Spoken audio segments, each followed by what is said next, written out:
Hello, my name is Prakash Kumar. Yesterday we have completed exercise 8.1 of trigonometry chapter of class 10. Class 10 के trigonometry का 8.1 का हमने सारे questions complete कर रखा है.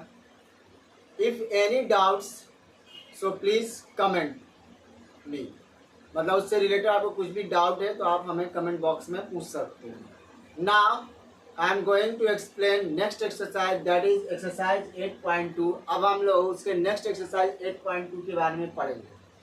तो 8.2 के एक्सरसाइज में हमें किसके बारे में पढ़ना है?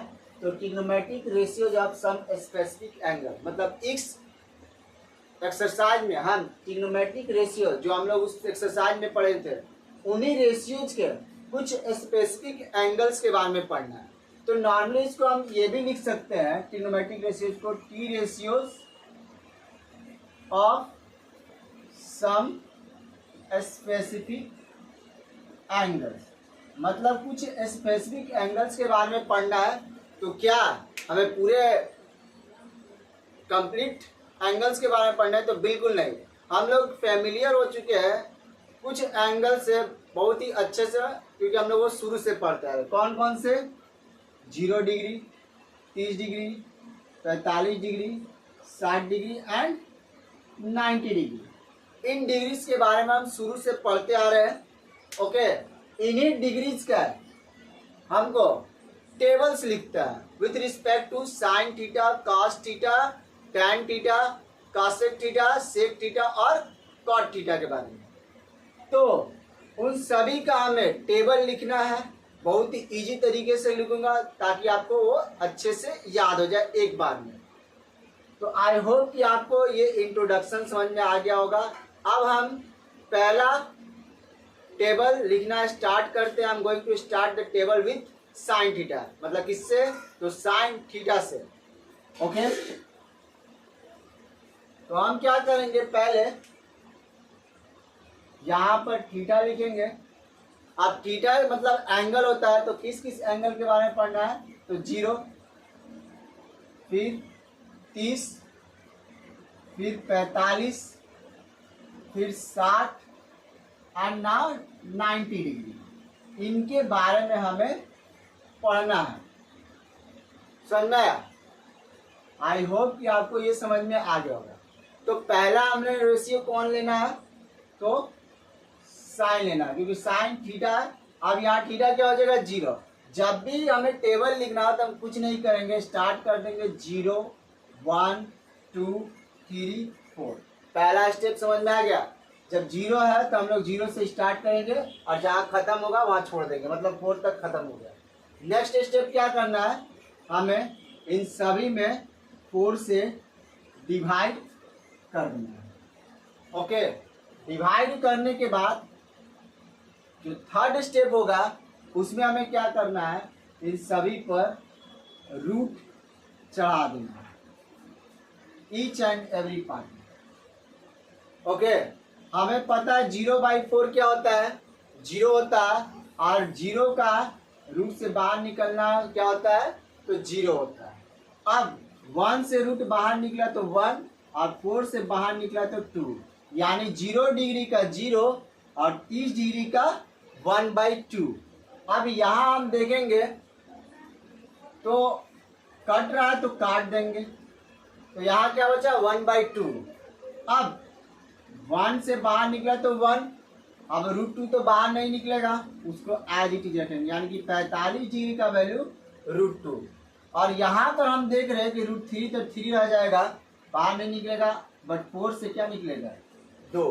यानी कि साइन 60 डिग्री का वैल्यू √3/2.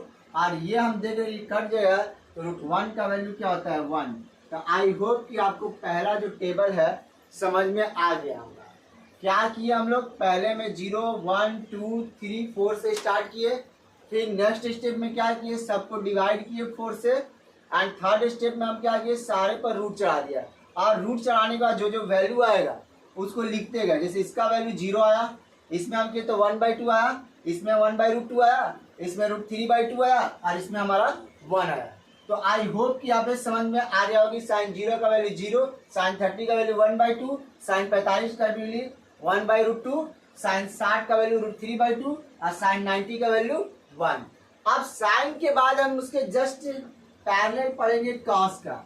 जब हमें कॉस का टेबल लिखना होगा तो कुछ नहीं करना है, जस्ट हम वैल्यू को क्या कर देंगे, पलट देंगे। कहने का मतलब जो 90 डिग्री था वो साइन कॉस 0 का वैल्यू हो जाएगा, यानी कि साइन 90 का वैल्यू 90 तो कॉस 0 का वैल्यू 1। ठीक उसी तरीके से सेम वे यहाँ साइन 60 का वैल्यू कितना है, √3/2, तो यहाँ कोस 30 का वैल्यू क्या हो जाएगा, √3/2। और कॉस 45 पर वैल्यू सेम होता है। अगर कभी कोई पूछे कि ट्रिग्नोमेट्रिक रेशियो में वो कौन सा एंगल है जिसमें साइन और कॉस का वैल्यू इक्वल होता है, तो आपको बताना होगा 45। अब जो साइन 30 का वैल्यू है वही हमारा कॉस 60 का वैल्यू हो जाएगा। तो साइन 30 का वैल्यू क्या, 1/2, तो यहाँ हम क्या लिख देंगे, 1/2। और यहाँ पर देख रहे हैं कि साइन 0 का वैल्यू 0 है, तो वही कॉस 90 का वैल्यू क्या हो जाएगा, 0। तो हम देख रहे हैं कि जस्ट उसका अपोजिट चल रहा है। यहाँ से शुरू किए 1, फिर यहाँ से शुरू किए √3/2, यहाँ से शुरू किए एज इट इज, फिर यहाँ पर ये आया और ये लास्ट में हमारा यहाँ चला गया। आई होप कि आपको ये समझ में आ गया होगा। दूसरा वाला, अब हम बात करेंगे tan का। तो tan के लिए आपको एक फॉर्मूला याद रखना होगा, tan थीटा इक्वल्स टू एक होता है sine theta by cos theta. और ये थीटा क्या इंडिकेट करता है, दोनों का सेम एंगल, साइन का और कॉस का। तो इन द सेम वे हमें जब tan का निकालना होगा तो 0/1 क्या हो गया, 0। ओके, अब यहाँ पर देखिए ये डिनोमिनेटर में 2 और ये डिनोमिनेटर में 2, तो 2 और 2 कट गया, तो बचा क्या, ऊपर में 1 और नीचे में √3, यानी कि tan 0 का वैल्यू 0 और tan 30 का वैल्यू 1/√3। अब tan 45 में हम देख रहे हैं कि इन दोनों का जो वैल्यू है सेम है, √2 डिनोमिनेटर में सेम, न्यूमरेटर में भी सेम, यानी कट के वैल्यू हमारा क्या हो गया, 1। तो tan 45 का वैल्यू कितना हुआ, 1। अब हम बात करेंगे tan 60 का वैल्यू। अब जरा देखिए 2 में डिनोमिनेटर यहाँ पर और यहाँ पर भी 2 डिनोमिनेटर, तो 2 और 2 कैंसिल, तो √3/1 होता है। तो सिर्फ हम क्या लिखते हैं, यहाँ पर अगर हम √3/1 करेंगे तो वैल्यू क्या होता है, √3 होता है, इसलिए यहाँ पर √3 वैल्यू लिखा गया। अब यहाँ पर हम देख रहे हैं कि 1/0, तो हमेशा याद रखिएगा 1/0 का वैल्यू होता है नॉट डिफाइंड या इन्फिनाइट कहते हैं, यानी यहाँ पे हो गया not divine and infinite. I hope कि आपको tan का भी वैल्यू समझ में आ गया होगा। तो जल्दी से इसका स्क्रीनशॉट यहाँ तक लीजिए, उसके बाद हम लोग आगे बात करते हैं।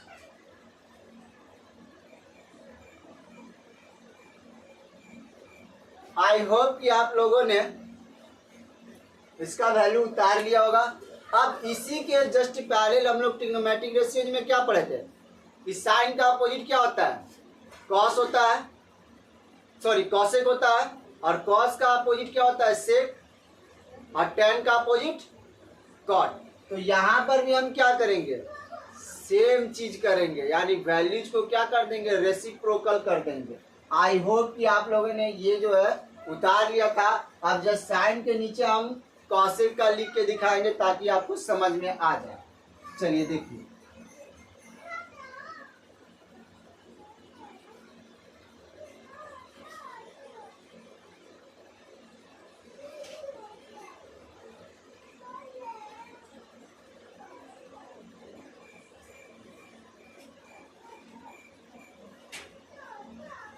ओके, साइन का अपोजिट हमने क्या बताया, कॉसेक। ओके, तो अब हमको पता है कि जब हम इसका रेसिप्रोकल करेंगे, रेसिप्रोकल का मतलब क्या, ये 1/0 रेसिप्रोकल तो यही होता है। तो अब भी हम बताएं 1/0 का वैल्यू क्या होता है, नॉट डिफाइंड, और नहीं तो फिर हम क्या लिख सकते हैं, इन्फिनाइट। अब हम बात करते हैं, यानी 0 पर कॉसेक का वैल्यू नॉट डिफाइन होता है, ये याद रखिएगा। अब कॉसेक की बात करेंगे, जब इसको पलट देंगे तो ये क्या हो जाएगा, 2/1, यानी कि वैल्यू 2 हमें मिल गया। ओके, अब जब हम इसका वैल्यू मतलब कि कॉसेक 30 का वैल्यू क्या हो गया 2, अब 45 का जब वैल्यू लिखना होगा तो सेम चीज करेंगे। जब हम इसको पलटेंगे √2/1 तो यानी कि वैल्यू क्या हो गया √2। इन द सेम में अगर कॉसेक 60 का लिखना है तो साइन 60 का वैल्यू देखिए क्या है √3/2, और इसको पलटेंगे तो 2/√3 होगा, क्योंकि ये जो हमारा डिनोमिनेटर से न्यूमरेटर बन गया और ये न्यूमरेटर से क्या हो गया डिनोमिनेटर बदल गया। तो आई होप की समझ में आ गया होगा 60 डिग्री का। और कोसेक 90 का तो एज इट इज है, क्योंकि 1 का रेसिप्रोकल हमेशा क्या होता है 1 होता है। आई होप कि आपको समझ में आ गया होगा। जल्दी से इसका स्क्रीनशॉट लीजिए। आई होप कि आप लोगों ने उसका स्क्रीनशॉट ले लिया होगा। सॉरी, अब हम बात करते हैं कि कॉस का अपोजिट क्या होता है सेक। तो हम सेक का निकालेंगे, कुछ नहीं करना, इसमें भी सेम करना है। 1 का रेसिप्रोकल तो 1 और इसका रेसिप्रोकल करेंगे तो ये डिनोमिनेटर है तो बन गया न्यूमरेटर, और ये न्यूमरेटर है तो ये बन गया क्या डिनोमिनेटर। Okay next. और उसी तरह से सेम चीज 45 का जब वैल्यू लिखना होगा तो इसको पलटेंगे तो √2/1 यानी कि √2। इन सेम में 60 डिग्री का लिखना होगा तो ये तो डिनोमिनेटर 2 और न्यूमरेटर 1 तो हो गया 2। अब 0 का रेसिप्रोकल अब भी बताया हम नॉट डिफाइन, नाम लिख सकते हैं इनफिनाइट। समझ में आया? आई होप कि आपको समझ में आ गया होगा। यहाँ पर हम क्या देखें कॉस का अपोजिट सेक होता है तो सेक 1 का मतलब 0 डिग्री का वैल्यू पलट दिए यानी रेसिप्रोकल कर दिए, 1 का रेसिप्रोकल 1। उसी तरह से सेम सेक 30 का अगर वैल्यू निकालना है तो कोस 30 का वैल्यू को हम क्या कर रहे हैं रेसिप्रोकल कर रहे हैं, यानी √3/2 था तो इसको चेंज किया यानी न्यूमरेटर का डिनोमिनेटर में कन्वर्ट किया तो 2 बाई क्या हो गया √3। In the same way 45 degree में हम लोगों ने भी वही काम किया, इसका वैल्यू को क्या कर दिया पलट दिया यानी कि न्यूमरेटर को डिनोमिनेटर में कन्वर्ट कर दिया यानी √2/1 यानी कि वैल्यू क्या हो गया √2। In the same way 60 degree में क्या किया हम लोग 1/2 था कॉस तो उस सेक के लिए उसको कन्वर्ट कर दिया न्यूमरेटर और डिनोमिनेटर में तो 2/1। एंड 0 का तो रेसिप्रोकल क्या होता है नॉट डिवाइड, जिसको हम लोग क्या करते हैं इनफिनाइट भी करते हैं। स्क्रीनशॉट लगिए। लास्ट हम लोग इसका बारे में पढ़ेंगे अब कॉट के बारे में।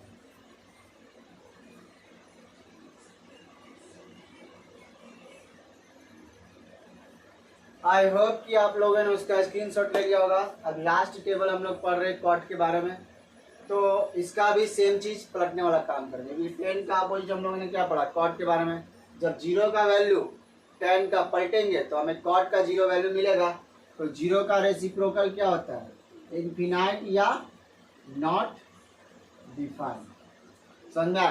अब हम बात करते हैं उसी तरीके से यहाँ पर हम देख रहे हैं कि tan 30 का वैल्यू 1/√3 तो इसके वैल्यू को हम जब पलटेंगे तो cot 30 का वैल्यू मिलेगा तो पलट दिए तो √3/1 मिला तो ये हो गया वैल्यू क्या √3 cot 30 का। अब तो cot 45 का वैल्यू जब पता करना होगा तो tan 45 के वैल्यू को पलट दीजिए यानी कि 1 का उल्टा क्या होता है 1 होता है यानी रेसिप्रोकल 1 ही होगा। जब हम बात करेंगे इसका tan 60 का वैल्यू √3 होता है तो हमें पता होता है कि इसके नीचे हमेशा क्या होता है 1 हाइड रहता है तो इसलिए cot जब हमें 60 का वैल्यू लिखना होगा तो ऑब्वियस सा बात है कि जो न्यूमरेटर था वो डिनोमिनेटर और जो डिनोमिनेटर था वो न्यूमरेटर हो जाएगा। तो यहाँ 1 ऊपर गया और √3 नीचे गया तो 1/√3। अब जैसे कि हम देख रहे हैं यहाँ पे 0 का अपोजिट क्या होता है नॉट डिफाइंड, तो यहाँ पर जब tan 90 डिग्री का वैल्यू की अगर हम बात करें नॉट डिफाइंड है तो इसका वैल्यू क्या हो जाएगा 0। आई होप कि आपको इस टेबल में किसी भी चीज़ का कोई दिक्कत नहीं होगा। अगर दिक्कत है तो आप हमें कमेंट बॉक्स में पूछ सकते हैं, हम आपकी ज़रूर डाउट्स को क्लियर करेंगे। Thank you.